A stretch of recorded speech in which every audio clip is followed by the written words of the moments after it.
লক্ষ লক্ষ মানুষ বন্যার পানিতে আটকায়া দুনিয়া থেকে বিদায় হয়ে গেল। এখন ওদের জানাজা দেওয়ার মতো কোনো জায়গা নাই, দাফন করার মতো একটা জায়গা এখনো হয় না রে বাবারা। কেন বুঝো না? ছোট ছোট বাচ্চাগুলো পানিতে পড়ে পড়ে মরতেছে। বাবার দুই হাতের মধ্যে দুইটা সন্তান, পানির নিচে, পায়ের নিচে পানির স্রোতে দাঁড়ায়া থাকা যায় না। সন্তান বাবাকে আন্দা করে ধর আর বলে, বাবা আমাকে তুমি ছাড়িও না, আমাকে যদি তুমি ছেড়ে দাও পানির স্রোতে কোথায় যাব, আমাকে আর তালাশ করে পাইবা না রে বাবা। বাবায় ধরতে ধরতে ধরতে যখন এক পর্যায়ে বুকের সমান পানি হয়ে গেল, এখন বাবাও দেখে নিজের জীবনটা নিয়েই তো বড় সংকট। বাবা সন্তানকে বলে, হাত ছেড়ে দাও, আমাকে তুমি ধরিও না, আমাকে তুমি ছেড়ে দাও। সন্তান দুনিয়ার সবচেয়ে বড় নিরাপদের জায়গা বাবার ভালোবাসা। ওই বাবাও যখন দেখলো আমাকে আর কেউ আপন করে আগলে রাখে না, এবার সন্তান যখন বাবাকে আঞ্জা করে ধরে, বাবার কোলের মধ্যে দুইটা ভাই বোন আপন বাবার কাছে আসে। এক পর্যায়ে যখন পানি বাড়তে বাড়তে বাড়তে গলা পর্যন্ত চলে আসলো, ডানে পানি বামে পানি, সামনে পিছনে চতুর্পার্শ্বে বাড়ি, কেউ নাই, কোনো আশেপাশে কোনো স্বেচ্ছাসেবকের কোনো সন্ধান নাই। এক পর্যায়ে বাবা তার বাম হাতের সন্তান তার একটা ধাক্কা দিয়ে হাতের থেকে সরে, ডান হাতের সন্তান, এবার বাবা দুই হাতে সন্তানটারে আগলে রাখিয়া পানির স্রোতের মাঝে জীবনের ঝুঁকি নিয়ে চলতেছে। কিন্তু এক পর্যায়ে যখন দেখলো পায়ের নিচেও পানি চলে আসলো, দাঁড়াবার আর কোনো সুযোগ নাই, আর কোনো ব্যবস্থা নাই, নিরুপায় হইয়া এবার এই আপন সন্তানটাকে একটা ধাক্কা মেরে সরে। যেই সন্তানরা জীবনে বাবা মায়ের ভালোবাসা ছাড়া একটা মুহূর্ত কাটায় নাই, ওই আল্লাহর খেলা দেখো মুসলমান। আজকে ওই আপন সন্তানগুলা বাবার হাতের থেকে বাবা ধাক্কা দিয়া ফালাইয়া দিল। বাবাও এবার বাঁচাও বাঁচাও বলে দৌড়ায়, কিন্তু বাঁচানোর কেউ নাই, বাঁচাবার কেউ নাই রে মুসলমান। এই জন্য বলি বাবারা, আমলের প্রতি আগ্রহ হও। গতকাল বিকেল বেলাও ওই ফেনী এলাকার প্রত্যেকটা মসজিদে মসজিদে এলান হয়ে গেল, যে পারেন সবাই সবারে ক্ষমা করে দেন, কেউ আর বাঁচার কোনো আশা এখন আর নাই। ঘরের চালে যাবে ওখানেও পানি, একতলায় যায় ওখানেও পানি, দোতলার ছাদে যায় ওখানেও পানি, চতুর্দিকে পানি, রাত্রিবেলা পানি বাড়ে, রাত্রিবেলা পানি বাড়ে। ছোট ছোট বাচ্চাগুলার লাশ পানির স্রোতে আসতেছে, মানুষের সামনে দিয়া যায়, কেউ কারো সন্তান চিনতে পারে না, জানাজারও খবর নাই, দাফনের কোনো খবর নাই। এই জন্য বলছি রে বাবা, তোমাদের পায়ে আমার হাত, 5 বেলার নামাজ ঠিক করে আদায় করে নাও, আল্লাহর আদালতে তওবা করো, কারণ বিপদ কার কখন কোথায় কোন অবস্থায় আসে, মরণ কার কোথায় কোন হালাতে আসে কেউ কিন্তু বলতে পারে না। আখিরাতের কথা স্মরণ করে নাও, আখিরাত বড় কঠিন, আমার আল্লাহ জানায় দেয়। ভাইয়ের আমার আল্লাহ তাআলা কোরআনের মধ্যে জাহান্নামের বর্ণনা দিলেন, কবরের আযাবের কথাও বর্ণনা দিলেন। তুমি যদি দুনিয়ার সাধারণ জীবনটাকে নবীর সুন্নত মেনে চলতে না পারো, কবর জীবনটা অনেক ভয়ঙ্কর হয়ে যাবে। দুনিয়াতে তো মানুষ বিপদে পড়ে পানিতে আটকায়, বিপদে পড়ে আগুনে আটকায়, মাঝে মাঝে আটকায় না, মাঝে মাঝে পানিতে আটকায়, এরপরে মাঝে মাঝে আগুনে আটকায়। কি হয়? আগুনে আটকায় পড়লে যখন মারা যায় পুরা শরীরটা ছাই হয়ে যায়, পানিতে পড়ে মারা গেলে বান্দার লাশটা পাওয়া যায়। দুনিয়াতে মরণ হবে, এরপরে কিছুই নাই। কিন্তু কবরের জীবনে যদি একটাবার মরণ হয়ে যায়, কবরের জীবনে যদি একবার বিপদে পড়ে যাও, ওই কবরে কিন্তু আর কোনোদিন মরণ হবে না। শাস্তির পরে শাস্তি, আযাবের পর আযাব, কষ্টের পরে কষ্ট। ওই কবরে কেউ কারো সাথী হবে না, কেউ কারো বন্ধু বলে কেউ কোনোদিন ওখানে পরিচয় দিবে না। আল্লাহ পাক এজন্যই বারবার আমলের কথা সতর্ক করে দিলেন, বান্দা আমি আল্লাহ তোমারে বানাইলাম, তোমাকে ভালোর জন্য আমি আল্লাহ নামাজ দিলাম, কোরআন দিলাম, দিন দিলাম, আমি আল্লাহ তোমার কল্যাণের জন্য নবী দিলাম। আমার নবীও হাদিসের মধ্যে বলেন, ক্বালান নবী সাল্লাল্লাহু আলাইহি ওয়াসাল্লাম, তারাকতু ফীকুম আমরাইন লান তাদিল্লু মা তামাসসাকতুম বিহিমা কিতাবাল্লাহি ওয়া সুন্নাত রাসূলি। আল্লাহর নবী বলেন, এ উম্মতের দল, আমি নবী দুনিয়া থেকে বিদায় নেওয়ার সময় তোমাদের কাছে আমি নবী দুইটা জিনিস রেখে গেলাম, যদি আঁকড়ায়া ধরতে পারো তোমরা সফল কাম, যদি ধরতে ব্যর্থ হও তোমরাই হবে পৃথিবীতে সবচেয়ে লাঞ্ছিত জাতি।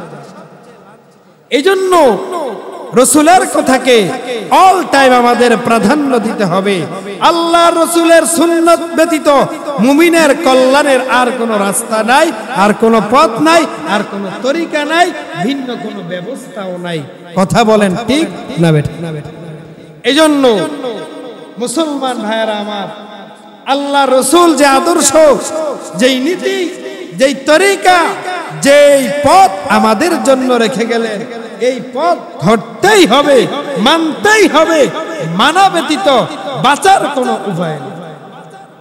কারণ আমরা যখন দিনের উপর সঠিকভাবে চলবো, কোন পৃথিবীর বেঈমান তাগুতের সামনে, কোন তাগুত শক্তির সামনে মুসলমান বিন্দু পরিমাণ তোয়াক্কা করে না, ভয় পায় না। জোরে বলেন ঠিক না বেঠিক?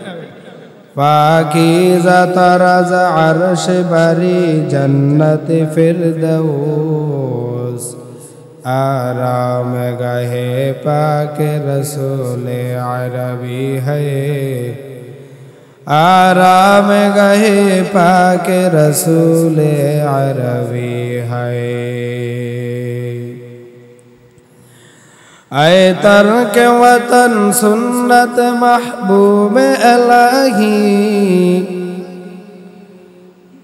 आए तर्क वतन सुन्नत महबूब इलाही, यही है नबूवत की सदाकत की गवाही, यही है नबूवत की सदाकत की गवाही। আলহামদুলিল্লাহ সুম্মা আলহামদুলিল্লাহ। আল্লাহ সুবহানাহু তাআলার দরবারে অসংখ্য অগণিত শুকরিয়া, আল্লাহ পাক রব্বুল আলামিন গোটা দুনিয়ার মুসলিম জাতির এক ক্লান্তি লগ্নে আল্লাহর মহান হুকুম জুমার নামাজ আদায় করার জন্য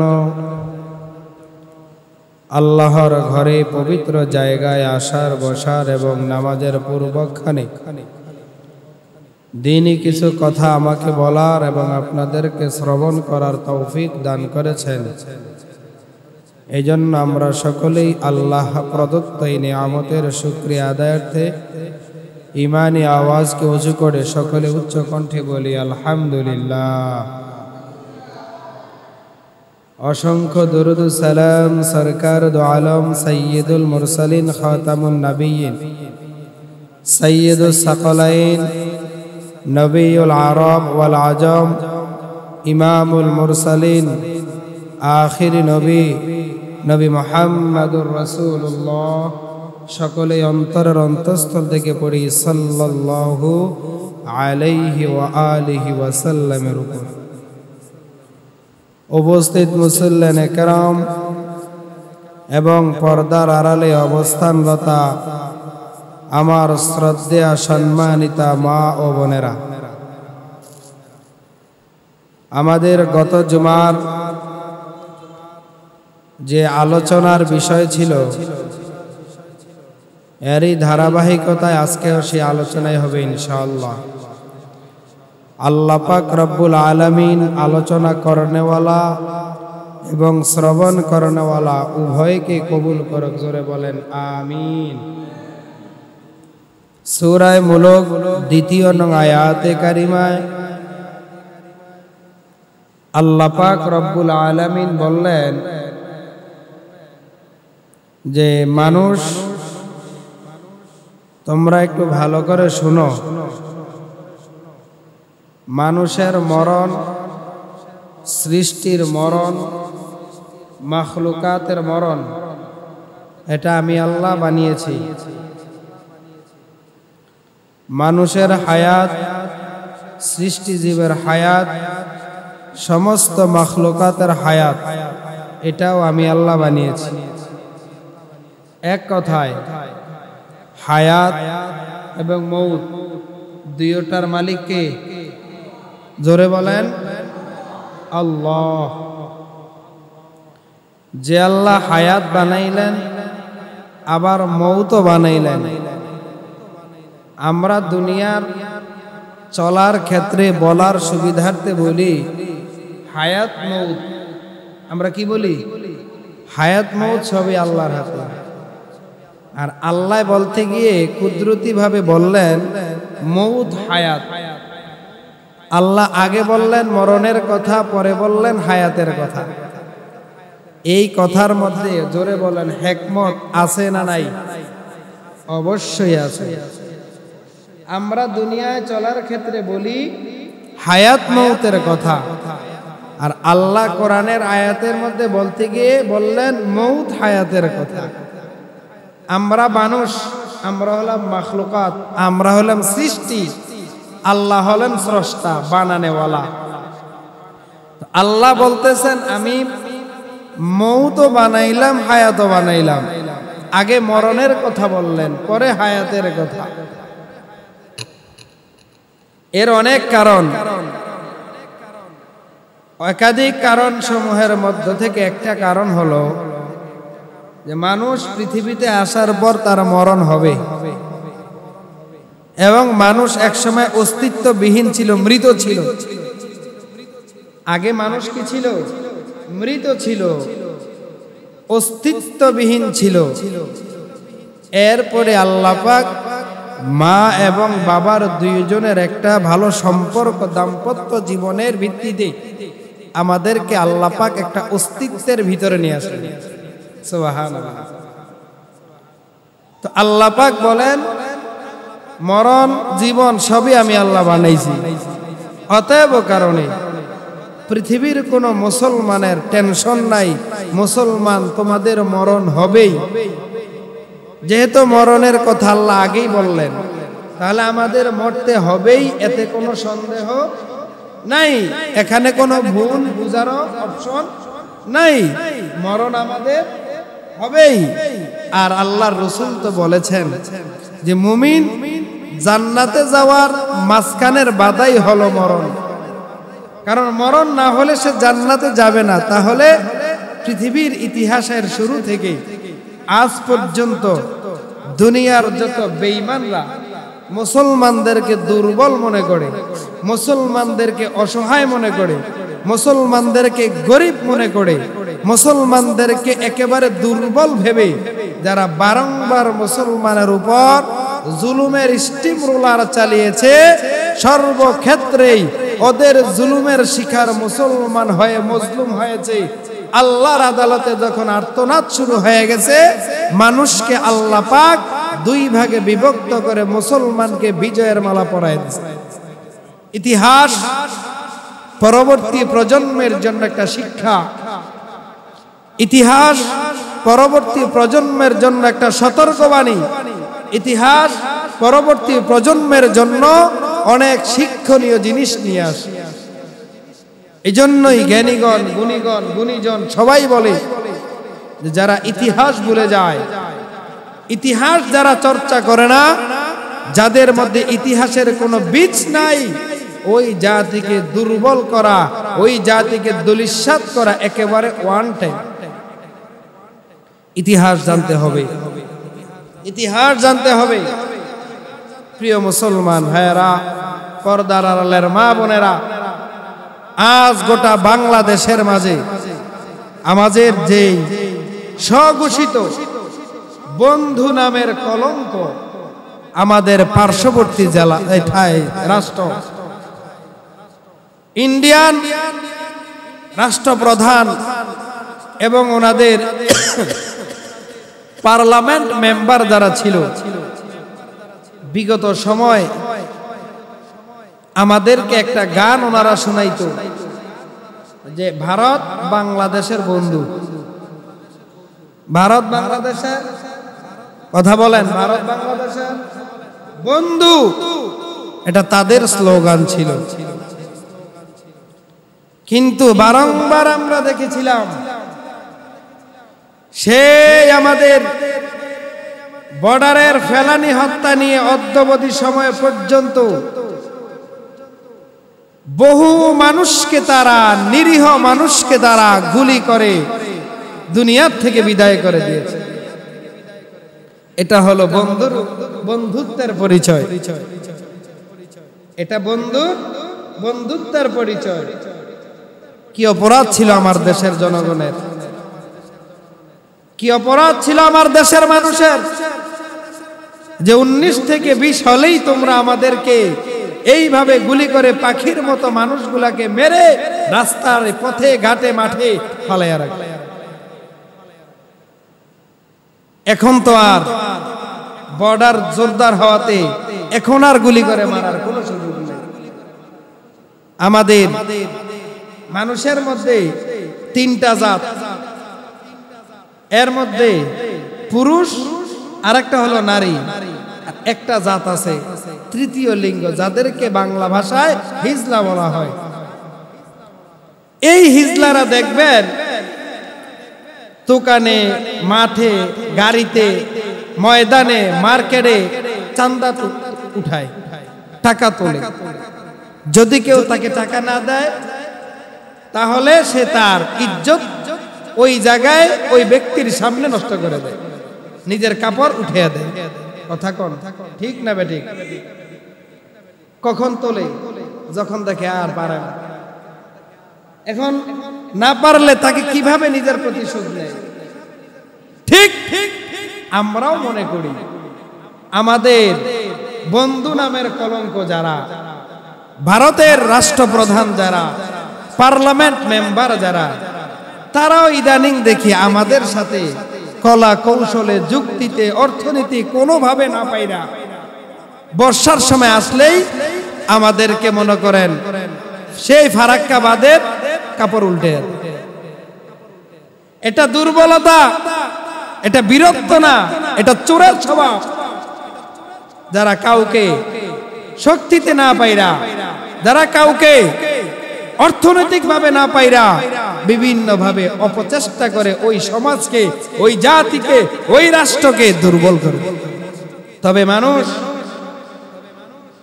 মুসলমানের কোনো ভয় নাই, কোনো টেনশন নাই, কারণ মুসলমান জানে বেঈমান যদি মুসলমানের বন্যার পানি দিয়ে মারে, সেই মুসলমান সাধারণ মৃত্যুবরণ করে না। আল্লাহ পাক কোরআনের মধ্যে বলে দিয়েছেন সে শহীদি মর্তবা লাভ করে। জোরে বলেন সুবহানাল্লাহ।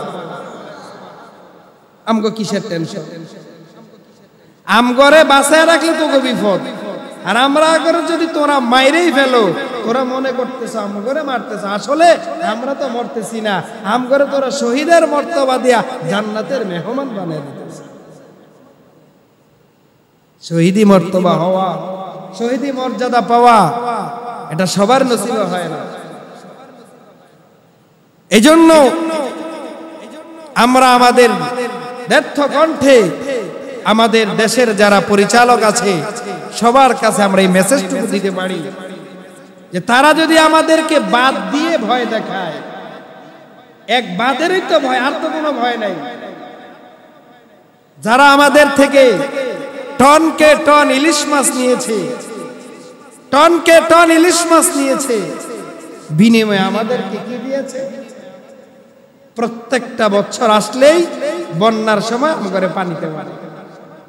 এই জন্য আমি আমার দেশের যারা প্রতিনিধিত্ব করছে সকলের নিকট আমরা একটা জোর আবদার জানাতে পারি যে আগামী এই বর্ষার শেষ হওয়ার পরপরই যদি এই দেশের জনগণের 20 কোটি মানুষ যদি 1 টাকা করে দেয়, 20 কোটি টাকা, আমরা মনে করি বাদের বিপরীত যদি আমরা বাদ দেই তাহলে আমাদের একমাত্র বাঁচার উপায় নিরাপত্তার সর্বোচ্চ একটা মাধ্যম। এই জন্য ভাইয়েরা সবাই সবার প্রতি খেয়াল রাখবেন। এক মানুষ বন্ধুকে নিয়ে ধরেন নদী পথে যাচ্ছে, এরই মাঝে সাথে থাকা বন্ধু কোনো কারণে নৌকার সাইডে গিয়ে পড়ে গেছে, নৌকার সাইডে গিয়ে পড়ে গেছে সাগরে। বন্ধু আর একজন নৌকার উপরে, ইচ্ছা করলে তাকে একটা রশি অথবা কোন একটা মাধ্যম দিয়ে উঠাইতে পারে ইচ্ছা করলে, কিন্তু সে উঠায় না। ওইদিকে যেই ব্যক্তি নিচে পড়ে গেল, ওই ব্যক্তি পানির ঠান্ডার তীব্রতার কারণে শরীর কাঁপুনি শুরু হয়ে গেছে। উপরের বন্ধু ইচ্ছা করলে হাত তাকে উঠাইতে পারে, তুলতে পারে, তোলে না। সে দাঁড়ায় দাঁড়ায়া কেটলি আছে না, কেটলি বদনা, কেটলির মধ্যে মনে করেন গরম পানি দিয়ে সাগরে ঢালতেছে। সারা পৃথিবীর মানুষ দেখে বন্ধু বন্ধুর উপকার করে কিভাবে? সাগরের ঠান্ডা পানি যেন না লাগে এই জন্য গরম পানি বন্ধুর উপর থেকে ঢালতেছে। এটা ধোঁকাবাজি। এটা কি বাজি? এটা ধোঁকাবাজি। তুমি 50 বছর যদিও কেটলির পানি সাগরে ঢালো, 1 ফোঁটা সাগরের পানি গরম হবে না। তুমি 50 সেকেন্ডে তোমার হাত যদি নিচে দাও, তোমার বন্ধুকে 1 সেকেন্ডে তুমি উঠাইতে পারো, সেটা উঠাবে না। মানুষ যখন কৌশলে না পারে তখন অপকৌশল ব্যবহার করে। এই জন্য মুখে বললেই বন্ধু হয় না, বন্ধুত্বের পরিচয় হবে বিপদের সময়। বিপদের সময় ও মুসলমান, যেই কথাটুকু বলতেছিলাম, বেঈমানরা আমাদেরকে মারলে ওরা তৃপ্তি পায়, আর প্রকৃত মুমিন এইভাবে পানিতে পড়ে, আগুনে পড়ে, অ্যাক্সিডেন্টে যদি কেউ মারা যায়, ওই মুমিন সাধারণ কোন মুমিন না, ওটা আল্লাহ রাসূল বলছেন সে শহীদি মর্তবা নিয়ে জান্নাতের মেহমান হয়ে গেছে। এই জন্য কারো চামড়ার মুখ দিয়ে, চামড়ার ঠোঁট দিয়ে জিহ্বা নাড়ায়া কথা বললে কথার বাস্তবায়িত হয় না। তার চরিত্র, তার অস্তিত্ব, তার স্বভাব, তার বাস্তবতা যখন সামনে আসে তখন বোঝা যায় পৃথিবীতে কে আপন আর কে আপন আর কে। যাই হোক, আল্লাহ পাক রব্বুল আলামিন আয়াতের প্রথমে বললেন মৃত্যুর কথা। তার মানে আমরা মুসলমানরা মৃত্যুকে ভয় পাই না, কারণ আমগো মরণ হওয়াই মানে জান্নাতে যাওয়া, আমাদের মৃত্যু হওয়াই মানে আমরা বেহেশতে চলে যাওয়া। কারণ মুমিন তার জান্নাতে যেতে পারবে না মৃত্যুর কারণে, মৃত্যু তাকে বাধা দিয়ে রাখে, আটকায় রাখে। মৃত্যু হবে, মুমিন জান্নাতে চলে যায়। আল্লাহ পাক রব্বুল আলামিন কোরআনে হাকিমের মধ্যে বলেন যে আমি আল্লাহ তোমাদেরকে মরণ দিলাম, জীবন দিলাম, কেন? আইয়ুকুম আহসানু আমালা, যাতে করে আমি যাচাই বাছাই করতে পারি যে তোমাদের মধ্যে উত্তম আমল ওয়ালা কারা, ভালো আমল, উত্তম আমল, যেই কাজ, যে আমল আমাদের খুব গুরুত্বপূর্ণ একটা জিনিস, এটা ছাড়া মুসলমানের মুক্তির আর কোনো দ্বিতীয় রাস্তা নেই।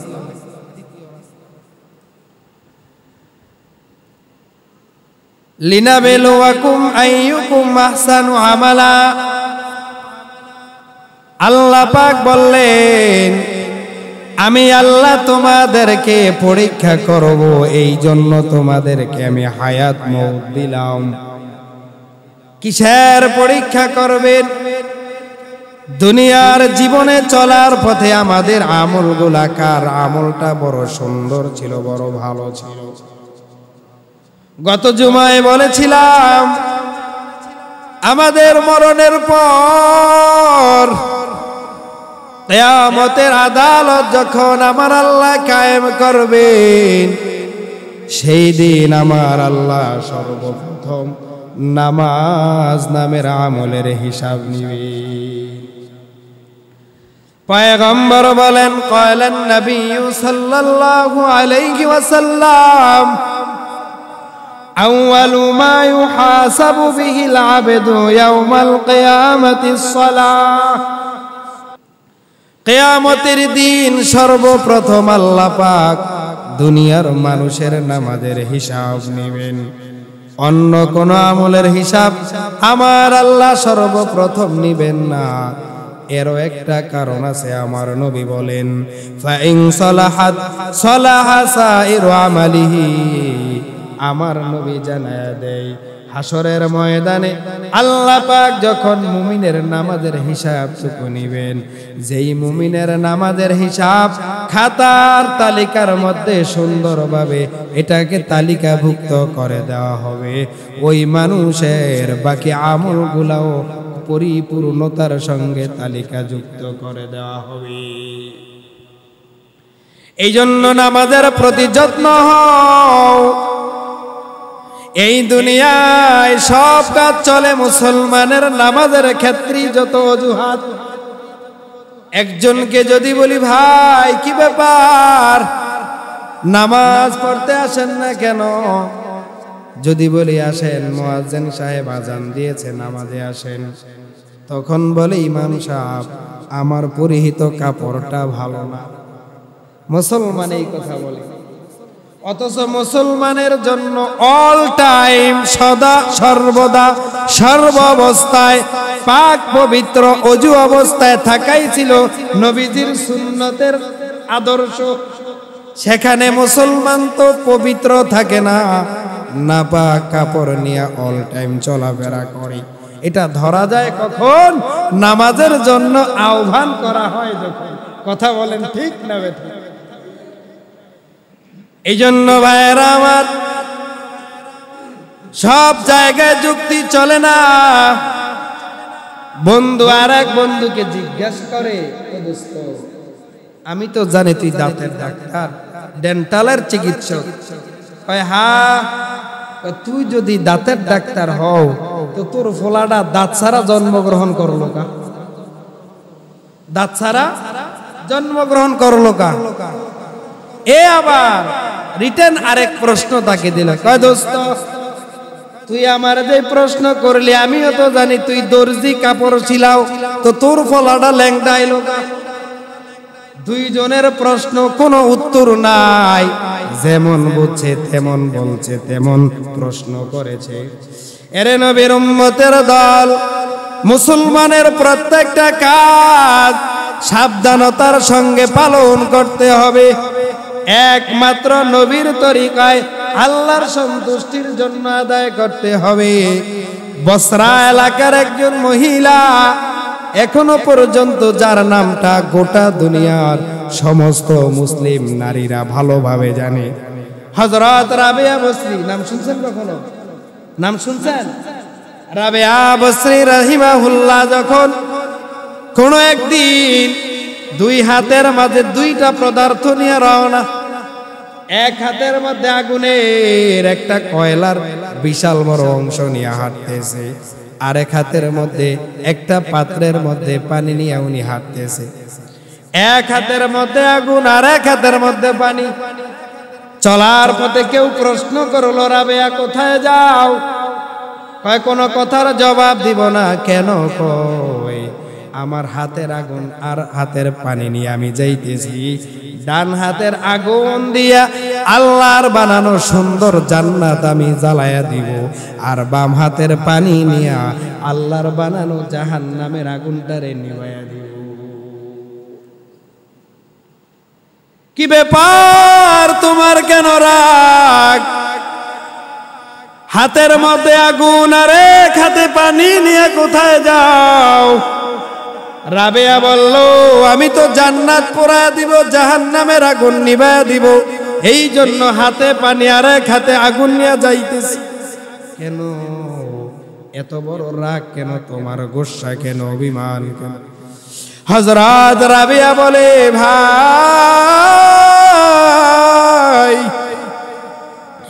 এই দুনিয়ায় যত মানুষ দেখলাম নামাজ পড়ে, দিন মানে পর্দা করে, কোরআন পড়ে, দুইটা উদ্দেশ্য ছাড়া কাউকে পাই নাই।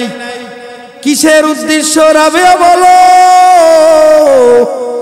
ডাক দিয়া বলে, ভাই যদি মানুষ নামাজ পড়ে প্রশ্ন করলে দুই জবাবের একটা দেয়। এক নাম্বার জবাব, কাউকে যদি বলি কেন নামাজ পড়ো, কেন কোরআন পড়ো, কেন দিন মানো, কেউ বলে আল্লাহর বানানো জান্নাত পাওয়ার জন্য নামাজ পড়ি, আল্লাহর বানানো জান্নাত পাওয়ার জন্য কোরআন পড়ি, জিকির করি, মানুষের উপকার করি, সত্যের উপর চলার এই জন্য। আবার আর এক দল মানুষ আছে, এদেরকে যখন প্রশ্ন করি নামাজ পড়ো কেন, এরা বলে জাহান্নাম থেকে বাঁচার জন্য নামাজ পড়ি। তাহলে আমলটা দুই কারণে হইতেছে মানুষের। একমাত্র কারণ হইল, একদল বলে জান্নাত পাওয়ার জন্য, আর এক দল বলতেছে জাহান্নাম থেকে বাঁচার জন্য। সব আমল যদি জান্নাত পাওয়ার জন্য হয়, সব আমল যদি জাহান্নাম থেকে বাঁচার জন্য হয়, তাহলে বলো যে আল্লাহ বানাইলো ওই আল্লাহর জন্য কেউ কোনো আমল করে না।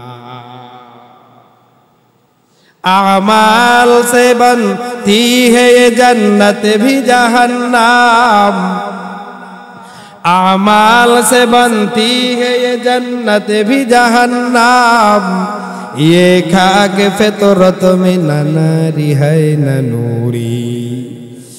আমল হবে একমাত্র আল্লাহর জন্য। আমার আল্লাহ কোরআনেই তো বললেন, মা খলাকতুল জিন্না ওয়াল ইনসা ইল্লা লিয়াবুদুন। আমি আল্লাহ মানুষ আর জিন বানাইছি শুধুমাত্র আমি আল্লাহর ইবাদতের জন্য। কার ইবাদত? কার ইবাদত?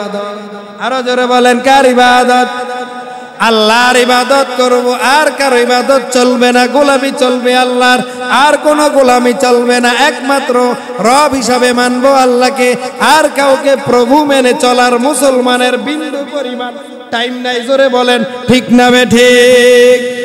মুসলমান কাউকে গনিয়া চলে না, কারণ ইতিহাস থেকে যেটা পাওয়া যায়, মুসা নবী আল্লাহর প্রদত্ত নিয়ামত, মুসা নবী আল্লাহর আবেদ ছিল, মুসা নবী আল্লাহরে ভয় করে চলছে।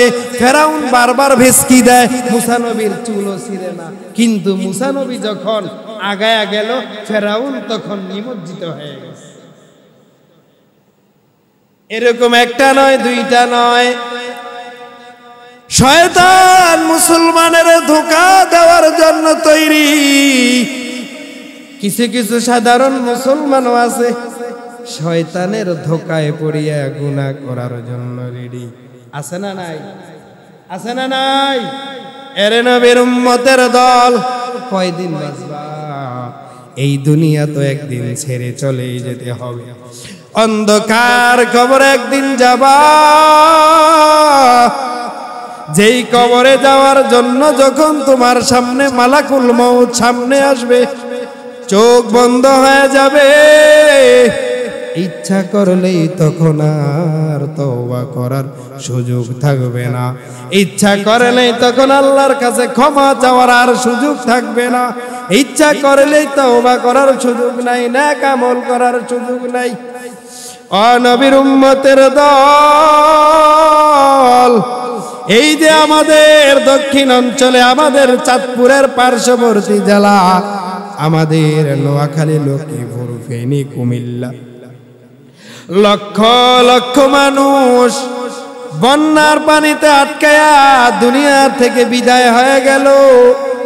এখন ওদের জানাজা দেওয়ার মতো কোনো জায়গা নাই, দাফন করার মতো একটা জায়গা এখনো হয় না রে বাবারা। কেন বুঝো না? ছোট ছোট বাচ্চাগুলো পানিতে পরে পরে মরতেছে। বাবার দুই হাতের মধ্যে দুইটা সন্তান, পানির নিচে, পায়ের নিচে পানির স্রোতে দাঁড়ায় থাকা যায় না। সন্তান বাবাকে আন্দা করে ধর আর বলে, বাবা আমাকে তুমি ছাড়িও না, আমাকে যদি তুমি ছেড়ে দাও পানির স্রোতে কোথায় যাব, আমাকে আর তালাশ করে পাইবা না রে বাবা। বাবায় ধরতে ধরতে ধরতে যখন এক পর্যায়ে বুকের সমান পানি হয়ে গেল, এখন বাবাও দেখে নিজের জীবনটা নিয়েই তো বড় সংকট। বাবা সন্তানকে বলে, হাত ছেড়ে দাও, আমাকে তুমি ধরিও না, আমাকে তুমি ছেড়ে দাও। সন্তান দুনিয়ার সবচেয়ে বড় নিরাপদের জায়গা বাবার ভালোবাসা। ওই বাবাও যখন দেখলো আমাকে আর কেউ আপন করে আগলে রাখে না, এবার সন্তান যখন বাবাকে আঞ্জা করে ধরে, বাবার কোলের মধ্যে দুইটা ভাই বোন আপন বাবার কাছে আসে। এক পর্যায়ে যখন পানি বাড়তে বাড়তে বাড়তে গলা পর্যন্ত চলে আসলো, ডানে পানি বামে পানি, সামনে পিছনে চতুর্পার্শ্বে বাড়ি, কেউ নাই, কোনো আশেপাশে কোনো স্বেচ্ছাসেবকের কোনো সন্ধান নাই। এক পর্যায়ে বাবা তার বাম হাতের সন্তান তার একটা ধাক্কা দিয়ে হাতের থেকে সরে, ডান হাতের সন্তান এবার বাবা দুই হাতে সন্তানটারে আগলে রাখিয়া পানির স্রোতের মাঝে জীবনের ঝুঁকি নিয়ে চলতেছে।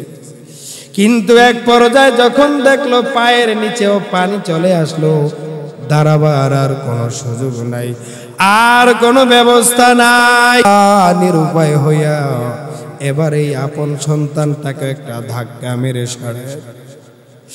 যেই সন্তানরা জীবনে বাবা মায়ের ভালোবাসা ছাড়া একটা মুহূর্ত কাটায় নাই, ওই আল্লাহর খেলা দেখো মুসলমান। আজকে ওই আপন সন্তানগুলা বাবার হাতের থেকে বাবা ধাক্কা দিয়া ফালাইয়া দিল। বাবাও এবার বাঁচাও বাঁচাও বলে দৌড়ায়, কিন্তু বাঁচানোর কেউ নাই, বাঁচাবার কেউ নাই রে মুসলমান। এই জন্য বলি বাবারা, আমলের প্রতি আগ্রহ হও। গতকাল বিকেল বেলাও ওই ফেনী এলাকার প্রত্যেকটা মসজিদে মসজিদে এলান হয়ে গেল, যে পারেন সবাই সবারে ক্ষমা করে দেন, কেউ আর বাঁচার কোনো আশা এখন আর নাই। ঘরের চালে যাবে ওখানেও পানি, একতলায় যায় ওখানেও পানি, দোতলার ছাদে যায় ওখানেও পানি, চতুর্দিকে পানি, রাত্রিবেলা পানি বাড়ে, রাত্রিবেলা পানি বাড়ে। ছোট ছোট বাচ্চাগুলার লাশ পানির স্রোতে আসতেছে, মানুষের সামনে দিয়া যায়, কেউ কারো সন্তান চিনতে পারে না, জানাজারও খবর নাই, দাফনের কোনো খবর নাই। এই জন্য বলছি রে বাবা, তোমাদের পায়ে আমার হাত, 5 বেলার নামাজ ঠিক করে আদায় করে নাও, আল্লাহর আদালতে তওবা করো, কারণ বিপদ কার কখন কোথায় কোন অবস্থায় আসে, মরণ কার কোথায় কোন হালাতে আসে কেউ কিন্তু বলতে পারে না। আখিরাতের কথা স্মরণ করে নাও, আখিরাত বড় কঠিন, আমার আল্লাহ জানে দেয়। ভাইয়ের আমার আল্লাহ তাআলা কোরআনের মধ্যে জাহান্নামের বর্ণনা দিলেন, কবরের আযাবের কথাও বর্ণনা দিলেন। তুমি যদি দুনিয়ার সাধারণ জীবনটাকে নবীর সুন্নত মেনে চলতে না পারো, কবর জীবনটা অনেক ভয়ঙ্কর হয়ে যাবে। দুনিয়াতে তো মানুষ বিপদে পড়ে পানিতে আটকায়, বিপদে পড়ে আগুনে আটকায়, মাঝে মাঝে আটকায় না, মাঝে মাঝে পানিতে আটকায়, এরপরে মাঝে মাঝে আগুনে আটকায়। কি হয়, আগুনে আটকায় পড়লে যখন মারা যায় পুরা শরীরটা ছাই হয়ে যায়, পানিতে পরে মারা গেলে বান্দার লাশটা পাওয়া যায়। দুনিয়াতে মরণ হবে, এরপরে কিছুই নাই, কিন্তু কবরের জীবনে যদি একটাবার মরণ হয়ে যায়, কবরের জীবনে যদি একবার বিপদে পড়ে যাও, ওই কবরে কিন্তু আর কোনোদিন মরণ হবে না। শাস্তির পরে শাস্তি, আযাবের পর আযাব, কষ্টের পরে কষ্ট। ওই কবরে কেউ কারো সাথী হবে না, কেউ কারো বন্ধু বলে কেউ কোনোদিন ওখানে পরিচয় দিবে না। আল্লাহ পাক এজন্যই বারবার আমলের কথা সতর্ক করে দিলেন, বান্দা আমি আল্লাহ তোমারে বানাইলাম, তোমাকে ভালোর জন্য আমি আল্লাহ নামাজ দিলাম, কোরআন দিলাম, দিন দিলাম, আমি আল্লাহ তোমার কল্যাণের জন্য নবী দিলাম। আমার নবীও হাদিসের মধ্যে বলেন, ক্বালান নবী সাল্লাল্লাহু আলাইহি ওয়াসাল্লাম তারাকতু ফীকুম আমরাইন লান তাদিল্লু মা তামাসসাকতুম বিহিমা কিতাবাল্লাহি ওয়া সুন্নাত রাসূলি। আল্লাহর নবী বলেন, এ উম্মতের দল, আমি নবী দুনিয়া থেকে বিদায় নেওয়ার সময় তোমাদের কাছে আমি নবী দুইটা জিনিস রেখে গেলাম, যদি আঁকড়া ধরতে পারো তোমরা সফল কাম, যদি ধরতে ব্যর্থ হও তোমরাই হবে পৃথিবীতে সবচেয়ে লাঞ্ছিত জাতি। এই জন্য রসুলের কথাকে অল টাইম আমাদের প্রাধান্য দিতে হবে। আল্লাহ রসুলের সুন্নত ব্যতীত মুমিনের কল্যাণের আর কোনো রাস্তা নাই, আর কোনো পথ নাই, আর কোনো তরিকা নাই, ভিন্ন কোনো ব্যবস্থাও নাই। কথা বলেন ঠিক না বেঠিক? এই জন্য মুসলমান ভাইয়েরা আমার, আল্লাহ রসুল যে আদর্শ, যেই নীতি, যেই তরিকা, যেই পথ আমাদের জন্য রেখে গেলেন, এই পথ ধরতেই হবে, মানতেই হবে, মানা ব্যতীত বাঁচার কোনো উপায় নেই। কারণ আমরা যখন দিনের উপর সঠিকভাবে চলবো, কোন পৃথিবীর বেঈমান তাগুতের সামনে, কোন তাগুত শক্তির সামনে মুসলমান বিন্দু পরিমাণ তোয়াক্কা করে না, ভয় পায় না। জোরে বলেন ঠিক না বেঠিক? আমাদেরকে বারবার বুঝাইছে, আমরা আপনাকে বন্ধু, বাংলাদেশের মানুষের পাশে অল টাইম আমরা আছি সেবার জন্য। ভারত সরকার মিডিয়ার মাধ্যমে এই এখন বলতে হয় অপপ্রচার, এটা অপপ্রচার।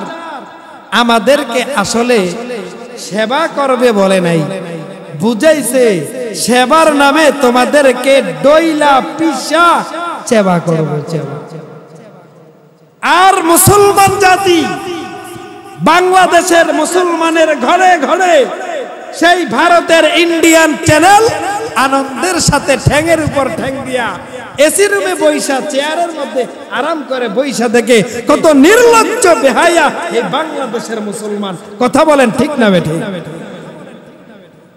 যারা প্রত্যেকটা বছর আসলেই এই দেশের মুসলমানের, এই দেশের জনগণের ক্ষতি আর যত ভাবে তারা পারে তারা খালি দুর্বল করার চেষ্টা। রাজনীতির ক্ষেত্রে সাম্প্রদায়িকদের উপর, যারা সংখ্যালঘু আছে এদের উপর যেন অত্যাচার না হয়, রাজনীতির ক্ষেত্রে আছে। এখন যখন পানি ছাড়লো, এখন তো আমরাও গেলাম তোমরাও গেলাম, মসজিদ গেল, মাদ্রাসা গেল, মন্দির যায় না। কথা কন না কেন? এখন তোমার সেই ভাষা কোথায়? এখন তোমার সেই বক্তব্য কোথায়? যখন তোমরা বলো বাংলাদেশের কোন সংখ্যালঘুর উপর যদি আক্রমণ হয়, ইন্ডিয়া বসে বসে ললিপপ খাবে না, তাহলে এখন যে তোমার পানির কারণে আমার দেশের মসজিদ গেল, আমার দেশের মন্দির গেল, আমার দেশের মাদ্রাসা গেল, আমার দেশের আলেম গেল, আমার দেশের জনগণ গেল, মুসলমান গেল, হিন্দু গেল, এটার জবাব কি? ধোঁকাবাজ, জালেম মুসলমানও এখন বিবেক বিক্রি করে ফেলছে। মুসলমান এখন বিবেক বিক্রি করে ফেলছে। কোরবানির সময় এক সপ্তাহ পূর্বে যখন গরুর হাট হয়, নির্লজ্জ মুসলমান এই দেশে, তখন তোমরা কম দামে এই দেশের কৃষক, এই দেশের জনগণকে মারার জন্য তখন তোমরা ওই দেশ থেকে গরু আনো কম দামে খাওয়ানোর জন্য। কে? নিজেরটা খাও, ভালোটা খাও, দাম দিয়ে খাও, দাম দিয়ে খাও, নিজেরটা খাও। তোমার মুখের মধ্যে ফেস ওয়াশ, বাংলাদেশিরা চলবে না। মুখের মধ্যে ক্রিম, না বাংলাদেশিরা চলবে না। মাথার শ্যাম্পু, বাংলাদেশিরা চলবে না। মুরগির ক্ষেত্রে বাংলাদেশি ছাড়া চলবে না। গরু খাইতে গেলে বাংলাদেশি গরু ছাড়া চলবে না। মাছ খাইতে গেলে দেশি মাছ ছাড়া চলবে না। খাওয়া কোথাকার খাদক, নির্লজ্জ অসহায় মুসলমান জাতি।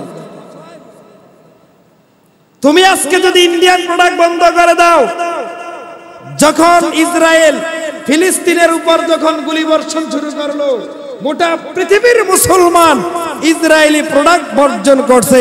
ইসরায়েলের অর্থনৈতিক এখনো পর্যন্ত ধসের পথে, এখনো পর্যন্ত ধসের পথে।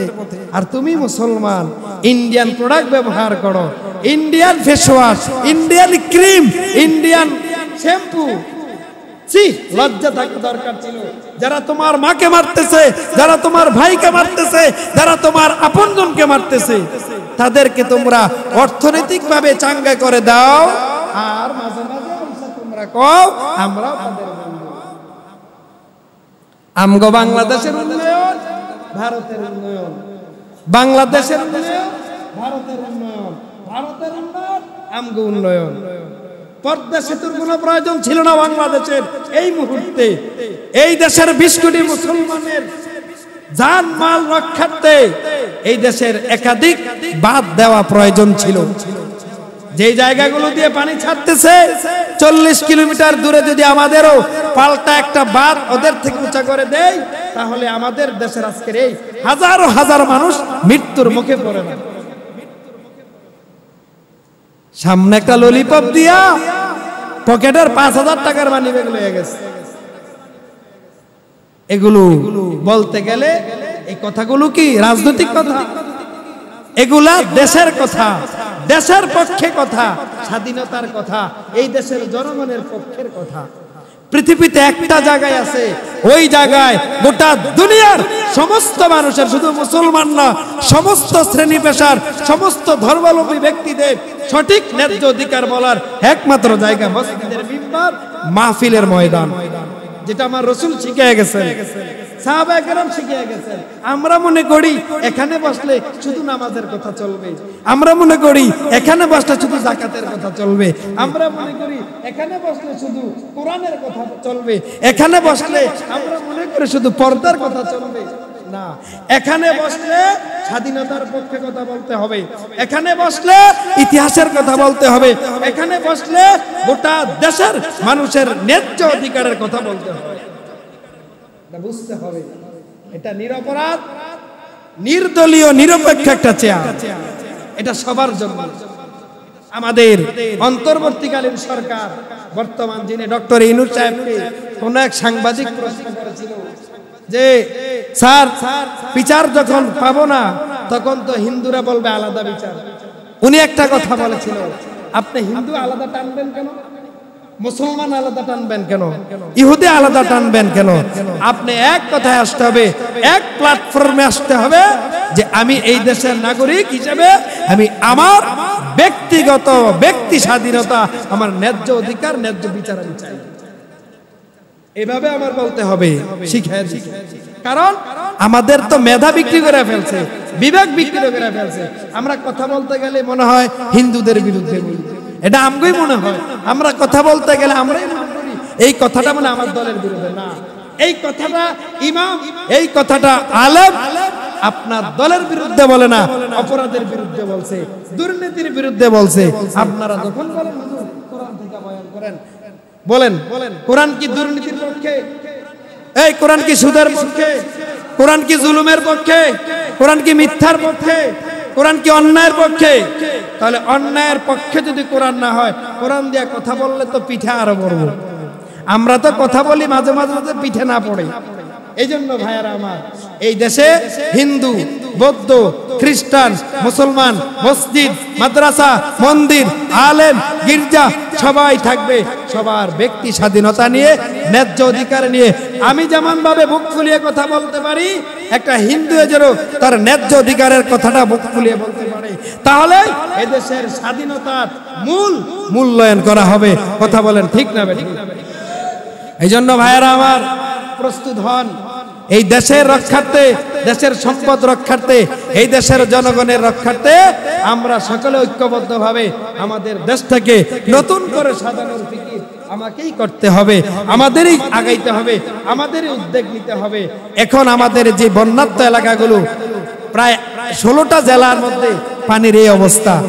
সুনামগঞ্জ 2 বছর আগে আমি গিয়েছিলাম, এখানে চাকরির মনে 2 মাস না 3 মাসের আগে আমি গিয়েছিলাম সুনামগঞ্জের সেই বন্যায়। দেখেছি সচক্ষে মানুষের আর্তনাদ, মানুষের একেবারে বিপদ কি জিনিস। ওদের মোবাইলে টাকা লক্ষ লক্ষ টাকা আম করে দেখাইতে, টাকার প্রয়োজন নাই, আমাদের একটু বাঁচান, আমাদের একটু খাবারের ব্যবস্থা। ভাইরা আমার, আল্লাহ রাসূলের আদর্শ ছিল, হে মুসলমান, তোমার সামনে যদি কোনো হিন্দু বিপদে পড়ে তার পাশে দাঁড়াও। তোমার সামনে যদি কোনো বেঈমান বিধর্মী বিপদে পড়ে, তোমার শত্রু বিপদে পড়ছে, আগে তাকে উদ্ধার করো, তার পাশে দাঁড়াও। এটাই ছিল ইসলামের শিক্ষা, এটাই মুহাম্মদ সাল্লাল্লাহু আলাইহি ওয়া আলিহি ওয়াসাল্লামের সুন্দর, সঠিক, একদম ক্লিন ধর্ম, এবং এটাই সুন্দর পরামর্শ। এইজন্য ভাইয়েরা আমার, যারা বন্যায় আটকে আছে, বিপদে পড়ে আছে, এদের জন্য আমরা তো যাইতে পারি নাই, আমাদের তাদের জন্য কিছু করার দরকার আছে না নাই? যারা বলেন আছে না নাই? যারা পারতেছে সময় দিয়া ওখানে সময় দিচ্ছে, যারা পারতেছে অর্থ দিচ্ছে, যারা পারতেছে ওখানে বিভিন্ন মাধ্যমে আপনার সহযোগিতা করতেছে। এখন আমার কাছে আমাদের এলাকার একজন ভাই আসছিল, এবং কিছুক্ষণ আগে আমাদের ওই যে চরমনের পীর সাহেব হুজুর হাতপাকার ইসলামী আন্দোলনের যারা কেন্দ্রীয় কমিটি, ওখান থেকে বিভিন্ন মাধ্যমে যোগাযোগ চলতেছে যে যারা পারেন আপনারা সর্বোচ্চ সহযোগিতা করবেন, কারণ ওই এলাকার এখন খাবারের প্রয়োজন নাই। ওনারা বলতেছে আমাদের খাবার আছে, আমাদের উদ্ধারের প্রয়োজন, উদ্ধার করতে হবে। এখন সারা বাংলাদেশ থেকে আপনার দক্ষিণ অঞ্চল, নদী অঞ্চল, ওখানে ট্রলার, টেম্পু, লঞ্চ, ছোট ছোট জাহাজ, তারপরে আপনার স্পিড বোট, যা যা আছে সবাই সাধ্য অনুযায়ী কেউ একটা দুইটা কিনা ওখানে যাচ্ছে। আমাদের ইসলামী আন্দোলন বাংলাদেশ চরমনের পীর সাহেব হুজুরের সংগঠন থেকে পর্যাপ্ত পরিমাণ, এবং হেফাজত ইসলামের পক্ষ থেকে অনেক মানবিক সংগঠন থেকে সহযোগিতা করতেছে। তো বিভিন্ন ভাবে খাদ্যের পর্যাপ্ত ব্যবস্থা করছে। এখন ওনাদেরকে উদ্ধারের ব্যবস্থা করা খুবই জরুরি। আপনার গতকাল বিকেল বেলার খবর নিলাম, এখন আর কোন ফেনী জেলায় কোনো মানুষ নেই, সব লাশ ভাইজা ভাইজা আসতেছে, মানুষের লাশ খালি ভাইজা ভাইজা আসতেছে। এখন এদেরকে উদ্ধারের প্রয়োজন, এই জন্য ভোট প্রয়োজন, ভোটের প্রয়োজন। আপনি যদি 10 টাকা দেন, 100 জনে দিলে 1000 টাকা, আপনি যদি 100 জনে দেন 100 টাকা করে দেন, এরকম 100 জনে দিলে অনেক টাকা এসে পড়ে। আপনার 10-এর বোঝা একের, কি দেন একটা কথা আছে, একের বোঝা 10-এর লাঠি। আমরা যাইতে পারি না, তাদের জন্য কিছু করতে পারি না। আমরা যদি আমাদের এই নির্ভরযোগ্য সংগঠনগুলোর মাধ্যমে, অর্থ প্রেরণার মাধ্যমে ওদের কিছু পাশে দাঁড়াইতে পারি, এটারও যাজা, এটার প্রতিদান আল্লাহ আমাদেরকে দিবেন। কথা বলেন ঠিক না? ঠিক।